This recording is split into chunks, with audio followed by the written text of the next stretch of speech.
서울 동대문을 출신 장경태 의원입니다. 최상목 경제부총리께 질문드리겠습니다. 부총리님, 예산의 어떤 성역과 특혜는 없어야겠죠? 네, 차관님. 기재부 네. 2차관입니다. 예. 그렇습니다. 네, 모든 공무수행은 다 동등하게 또 다 각자의 역할과 또 위상이 있기 때문에 각자 또 의미 있는 거 아니겠습니까? 뭐 기재부가 가장 중요하고 환경부는 안 중요하고 이런 건 아니잖아요. 네, 그렇습니다. 예, 그렇습니다. 이번에 이 예산안 2025년도 예산안 보면 윤석열 대통령께서 이 국무회의에서 지난 정부가 5년 동안 400조 이상의 국가 채무를 늘려 재정 부담이 크게 늘면서 이번 정부가 일하기 어렵게 됐다 이런 말씀하셨어요? 사실입니까? 네, 17년부터 22년까지 국가 채무가 416조 원 는 거는 맞습니다. 뭐 코로나 위기를 대처하는 뭐 그런 과정도 있었겠죠? 네, 그런 내용도 일부. 그때도 차관님은 기재부에 계셨잖아요. 네, 그렇습니다. 예, 그럼 이때 기재부 공무원들이 다 위법한 행위를 하신 거고 다 무능한 기재부였던 거네요? 이게 2020년 지난 정권의 책임이라고 하면은 물론 국정 운영에 대통령의 통수권도 있겠지만 경제 관료들이 제대로 못했다는 의미도 있는 거 아닙니까? 그러면 윤석열 대통령께서 기재부 관료들을 호통치셨어야지, 또 경로 잘하시잖아요. 경로하셨어야지 왜 전 정권 탓만하고 기재부는 가만히 둡니까? 어떻게 생각하세요? 저희 재정 당국에서도 코로나라는 상황이 있었지만 조금 더 효율적으로 재정 운영을 했어야 된다고 생각을 합니다. 네, 잘 모르시더라도 윤석열 대통령께서 공부 안 하시더라도 그런 공부를 좀 시켜주세요. 그러면 기재부에서 이런 설명을 잘 하셔야 된다 보고요. 지금 이번에 여러 가지 이 세수 결손이나 여러 가지 이 예산에 대한 감액 등의 이 여러 영향들이 있는 것 같은데 허리띠를 졸라매야 된다 이런 얘기도 하시고, 그런데 이 검찰과 국정원 등 권력기관의 기밀성 예산은 증가한 것으로 보입니다. 여러 가지 지금 뭐 검찰의 특활비를 포함해서 또 정보보안비 이번에 국정원에서 포함시키셨던데 다 포함하면 4.5% 정도 증가했어요. 정부 예산안 총지출 3.2%보다 더 증가한 수치인데 이건 어떻게 설명하실 수 있습니까? 도대체 기재부는 검찰 특활비 제가 법사위 예결소위 위원장으로 다 봤는데 어떤 도대체 집행 내역도 없고 심의도 없고 입증도 안 된 불투명한 예산인데 무슨 근거로 증액을 시켜주신 거세요? 답변하십시오. 검찰 특활비 같은 경우는 우리 의원님 잘 아시다시피 수사나 범죄 정보 그리고 최근에 늘어나고 있는 마약이나 보이스피싱 대응을 위해서 크게 이제 조금 증가한 것으로 그렇게 알고 있습니다. 마약과 보이스피싱에 얼만큼 몇 퍼센트 쓰시는지 기재부 차관께서 안다는 얘기세요? 검찰이 그러면 특활비나 특경비 다 보고 받으셨나요? 아니요, 그 특활비의 세부 집행 내역에 대해서는 저희 뭐 그쵸? 지침에 따라서 검찰이 자체적으로 모르는데 어떻게 무슨 근거로 도대체 증액을 해주신 거예요, 도대체? 그거 좀 설명을 해주세요. 저도 도저히 이해가 안 가서 가급적이면 저희 법사위에서도 이 업무 추진비나 국내 여비, 출장비 등은 다 정부 원안대로 보존시켰습니다. 사실 집행 내역 제출도 안 했거든요. 그래서 심의 자체가 어려웠는데 특활비와 특경비에 대해서는 뭐 마찬가지로 업추비와 비슷하게 제출하지 않았지만 몇 차례 결산심사 과정에서도 국정감사 과정에서도 경고를 했는데도 불구하고 1, 2차에 걸친 예산심사 과정에서도 얘기했는데도 근거가 없어요. 그런데 어떤 근거로 증액해 주셨는지 정말 궁금해서 기재부에 좀 여쭤보고 싶습니다. 의원님, 검찰 특활비는 지난 그 15년 이후부터 계속적으로 지속적으로 효율화를 해왔습니다. 18년도에는 180억이었고요. 그리고 2020년에는 94억에서 계속 80억 수준으로 계속 유지를 해온 상황입니다. 감액을 해온 추세이긴 했지만 특활비는 감액이지만 결국 특경비로 이전해서 계속 전체적인 총량은 전 증액해왔다고 보는데요.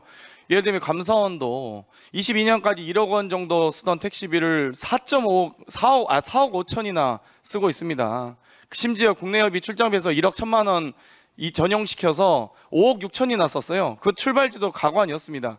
지금 전 국민이 분노하고 계시다는 걸 잘 명확히 아시면서 도대체 감사원은 도대체 출퇴근을 왜 오후 2시에 4시에 자기 집도 아니고 감사원 직장 업무 소재지도 아니고 도대체 이 노래방이나 마사지샵 이 찍히는 그런 상태에서 4억 5천이나 예산을 배정해 줍니까? 22년까지 그러면 감사원은 1억 정도 썼었는데 왜 증액이 4배나 된 이유가 뭡니까? 갑자기 감사 업무가 택시를 타고 다녀야 될 정도로 많이 증가했나요? 감사원 그 특활비를 말씀을 하시는 게 아니고 특정 비목을 말씀하시는 감사원의 택시 업무용 택시비 말씀드렸습니다. 4억 5천 편성되어 있는 업무용 택시비에 대해서는 저희가 아직 체크를 하지는 못했습니다. 그 업무용 택시비 결산은 뭐 보고 받으셨어요?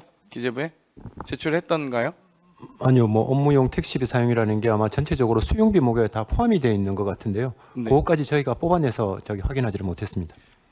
정말 단 한 푼도 국민의 세금 소중한 거 아니겠습니까? 그런데 어찌됐건 예산을 편성하시는 기재부에서 각 부처 또 감사원은 독립기관이긴 합니다만 이 여러 가지 결산에 대해서 좀 더 심도 있게 살펴봐 주셨으면 좋겠습니다. 이번에 올해 약 30조 원의 세수 결손에 대해서 여러 가지 지방에서 지방자치단체에서 여러 정말 볼멘 소리가 나오고 있습니다. 지방의 타격이 큰데요. 지난해 18조 6천억을 집행하지 않아서 지방정부와 교육청을 허덕이게 했던 지방교부세, 지방교육재정교부금이 올해 6조 5천억이나 내려보내지 않다고 합니다. 정말 그러면서 소위 정부 쌈짓돈이라고 불리는 예비비 예산은 크게 또 증액을 시키셨어요. 올해 4조 2천억, 작년 대비 지금 6천억 정도, 14%나 올해 4조 8천억, 올해 이제 본 예산 대비 6천억이나 많이 편성하셨습니다. 14.3%. 이렇게 정부 예산 다 줄인다고 하고 세수 결손 많다, 세수 펑크 났다고 표현하면서 도대체 쌈짓돈인 예비비는 왜 이렇게 증액을 급격히 시키신 건지 설명해 주시겠어요? 네, 의원님, 예비비는 쌈짓돈이 아니고요. 정해진 그 규정과 절차, 요건에 따라서 엄정하게 집행이 된다는 말씀을 드리고요. 그리고 예비비는 그동안 저희가 일반 회계 규모, 총지출 규모가 아주 커왔습니다. 그래서 이 부분은 전체적으로 일반 회계의 한 1% 정도 수준에서 계속 유지되고 있다는 말씀을 드립니다. 1%가 문제가 아니고 0.1%라도 아껴서 쓰셔야죠. 그런데 윤석열 정부 집권 이후 예비비를 유독 쌈짓돈처럼 사용했다는 지적이 제기되고 있습니다. 그전에는 예비비에 대해서 엄밀하게 사용했을지 모르나 2022년도 용산 대통령실 이전 650억, 2023년도 해외 순방 등 정상회계 532억. 도대체 이렇게 그럼 외교부 예산으로 편성해서 외교를 하시면 되죠. 대통령실 예산으로 편성하시던가. 왜 예비비를 이렇게 사용하며 대통령실 이전 저희 동대문 구청도 이전하는데 5년이 넘게 걸립니다. 경기도청사 이전하는데 8년 걸렸어요. 대통령실에 무슨 안보시설도 많을 텐데 2주 만에 이전 결정해서 뚝딱뚝딱 하는 게 어떤 국민이 이해하겠습니까? 이거 나중에 감사원도 지금 제대로 감사 안 해서 저희가 감사 보고서도 다시 봐야겠지만 이런 것들 다 문제가 있다고 봅니다. 또 올해 정상회교 예산도 지금 내년에 532억이나 하셨어요. 또 어디를 그렇게 나가시려고 하시는지. 지금 정상회교라는 건 정말 예비비에 대해서도 말씀하실 때 정말 급격하게 이 국제정세가 급변해서 어쩔 수 없이 대통령의 해외 순방이 늘었다, 올해 예비비 사용할 수밖에 없었습니다 라고 보고한다 할지라도 내년에 지금 271억에서 2배나 많은 532억이나 편성하셔서 여기에 대해서 어떻게 설명하실 수 있습니까? 내년에 예정된 정상회교 일정 이렇게 많습니까? 그럼 각 부처들 시에서 뭔가 해외 연수 외교 회의 국제회의 참석 예산도 다 2배로 늘리셨어야죠. 왜 유독 대통령 해외 순방 예산만 이렇게 늘립니까? 답변하십시오. 네, 의원님, 그 25년도 정상회의 그 예산은 제가 알기로는 297억 원인데요. 그 말씀하셨던 500몇 억이라는 부분은 저희가 다시 한 번 더 확인해 보겠습니다. 그리고 23년도에 정상회의 그 외교와 관련해서 예비비를 많이 썼던 거는 22년도 전년도에 예측할 수 없었던 당해 연도에 정상회의가 많이 생겼기 때문입니다. 한미일 정상회의나 나토 정상회의나 그거는 23년도 회의를 하기 전 몇 달 전에 이제 그런 정상회의 외교가 생김으로 해서 불가피하게 예비비를 쓸 수밖에 없었다는 말씀을 드립니다. 대통령께서 회의 가시는 건 좋은데요. 김건희 여사 명품백 쇼핑하는데 아까운 외교 예산 안 쓰셨으면 좋겠습니다. 이번에 이 개식용 금지하겠다고 여러 가지 지금 말씀을 많이 하시는데 개식용 금지 외치면서 46만 마리의 식용개 살처분하는 문제가 제기되고 있습니다.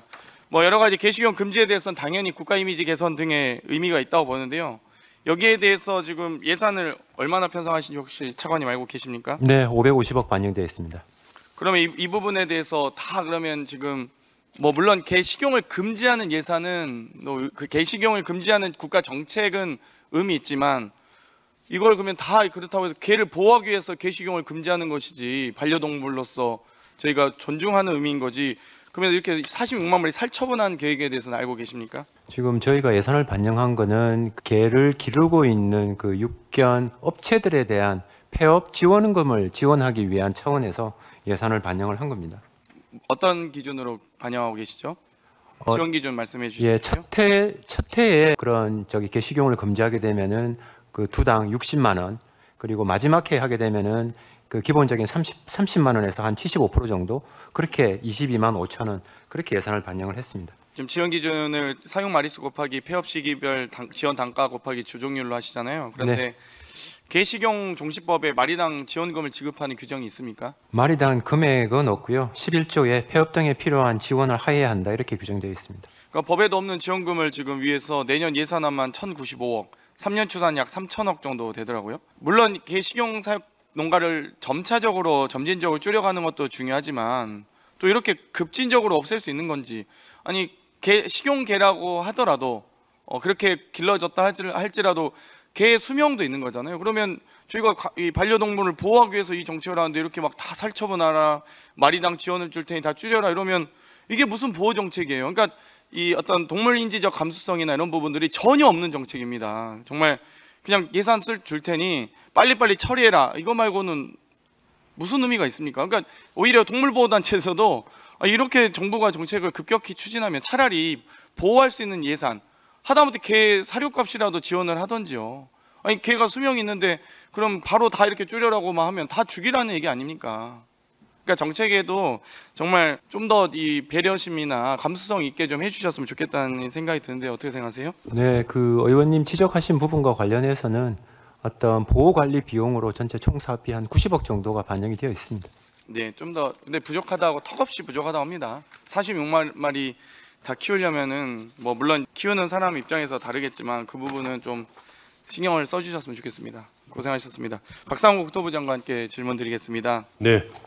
지금 명태균 씨 창원 국가산단에 대해서 방금 존경하는 김태선 의원님께서도 질문하셨습니다. 근데 저도 국토위 위원하면서도 조정지역 확대될 때 6.14, 7.10, 8.4 대책 때 저희 사실 국토위원들 여당 국토위원도 당일 아침에 엠바고 걸렸을 때 들었거든요.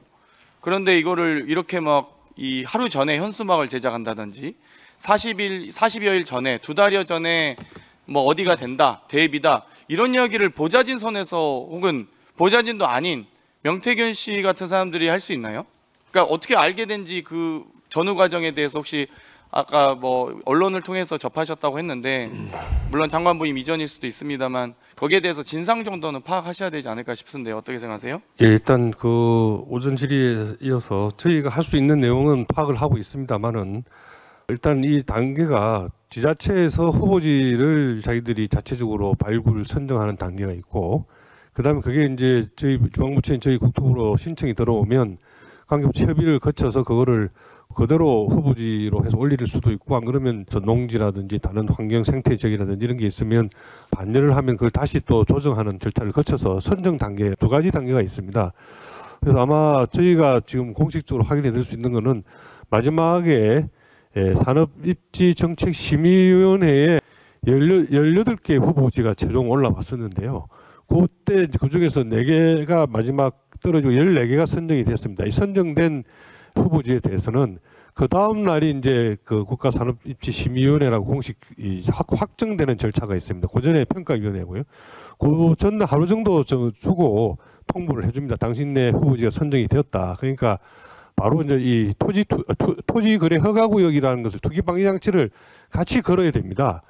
그것 때문에 하루 전에 통보를 해주는 것이고 그 전에는 사실 언론에 보도되고 한 것들은 창원시 단계에서 많은 후보지를 물색하는 단계에서 아마 이루어졌던 일인가 아닌가 생각을 합니다. 그거는 지금 이제 저희가 알기로는 창원지검에서 아마 여러 가지 건과 같이 병합해서 수사를 하고 있는 것으로 알고 있습니다. 창원시에서 기초단체에서 국가산단 지정에 대해서 물론 부지에 대한 의견을 제출할 수 있지만 의견이 아니고 신청을 하는 겁니다. 결국 뭐 신청을 하지만 예. 선정 자체는 국토부 최종 확정 절차는 권한이잖아요. 국토부에서 하지만요. 그러니까요. 그거를 후보 이 지역을 해달라고 하는 건 국토부가 하는 게 아니고 근데 해당 국토부가 시에서 하는 그러면 겁니다. 이렇게 허술하게 실사를 했다는 말씀이신가요?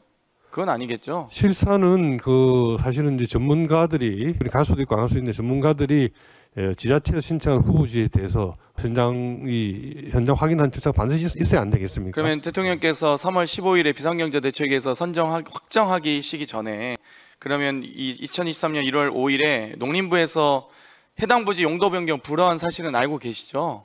국토부가 그것까지 포함해서 어찌되건 농지 보전 가치가 높다는 것으로 농림부 판단이었던 거 아니겠습니까? 그럼 그걸 포함해서 국토부가 검토하신 겁니까? 창원시가 그걸 고려하지 않고 창원시가 1차 제출하신 올린 것에 대해서 아마 농림부와 환경부 등과 합의를 했을 텐데요.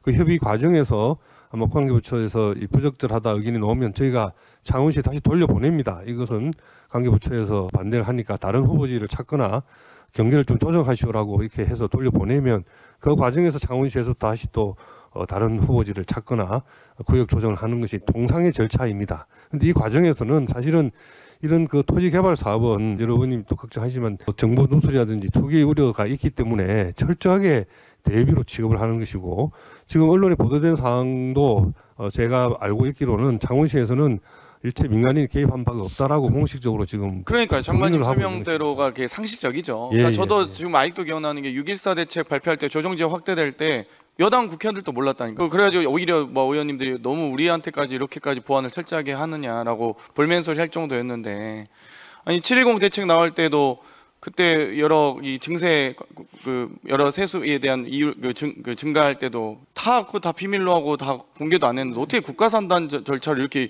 2달 전부터 이렇게 알고 이렇게 지내는 게 참 저도 황당하다. 그건 그래서 저희도 마찬가지로 국토부에서 좀 언론 감찰하셔야 됩니다. 근데 이거 선정 과정에서 국토부가 솔직히 국토부가 창원시가 외압을 행사해서 혹은 창원시가 뭐 외압을 행사할 수도 없겠지만 한다고 해서 국토부가 압력을 느끼십니까? 안 아닙니다. 그러시잖아요. 예, 예. 의원님 저희가 행정 절차에 관계되는 사항은 벌써 리뷰를 하고 체크를 했습니다. 하고 다시 한번 또 더 한번 들여다보겠습니다만은 다만 이거는 이제 형사적인 문제가 있는 것이기 때문에 수사기관인 관할지검에서 지금 수사를 하고 있는 상황이라서 제가 또 거기다 내가 또 행정적으로 하는 것은 사실은 뭐 크게 효용이 없지 않나 싶습니다. 그래도 예. 국토부가 주무부처니까 책임감 있게 감사를 하셨으면 좋겠습니다. 예. 저는 그런 국민의 지적은 뭐 알 권리를 위해서 조금 결정하겠습니다. 설명드리면 2022년 11월 9일에 창원산단 입지를 의창구 대산면 일대로 직접 선정했고 2022년 11월 무렵부터 창원시 공무원으로부터 명태균 씨가 5회 이상 공식 보고를 받았고 11월 23일에는 국토부 실사단의 부지 심사 당시 직접 안내를 했다는 겁니다. 또 같은 날 김영선 전 의원에게 김건희 여사에게 보고할 홍보물 작성을 지시했고 22년 12월 28일에 국회의원을 대상으로 한 창원 산단 유치 지지 서명을 지시하기까지 합니다.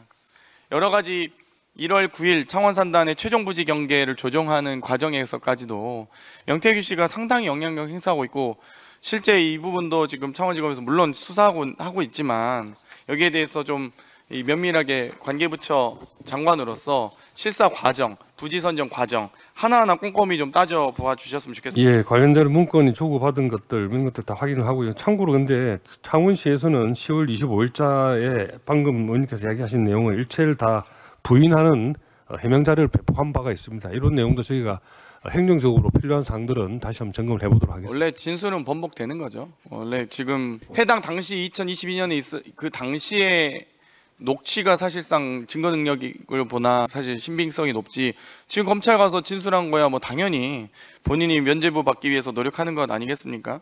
어찌되었건 저는 실사 과정이든 국토부에서 선정 과정 다 하나하나 꼼꼼하게 좀 살펴봐 주셨으면 좋겠다는 예, 말씀드리고요. 관계된 일을 다시 예결위에서 한번 공개적으로 제안 드린 만큼 만약 거기에 대해서 국토부가 아무런 조치도 하지 않고 조사를 하지 않는 것 자체가 저는 직무유기 가능성이 매우 높다라고 생각을 합니다. 그렇기 때문에 국토부 장관께서 여기에 대해서 감찰을 비롯한 선정 과정에 대해서 확인해 주셨으면 좋겠습니다. 공식적으로 요청을 드립니다. 네, 유념하겠습니다. 예. 네.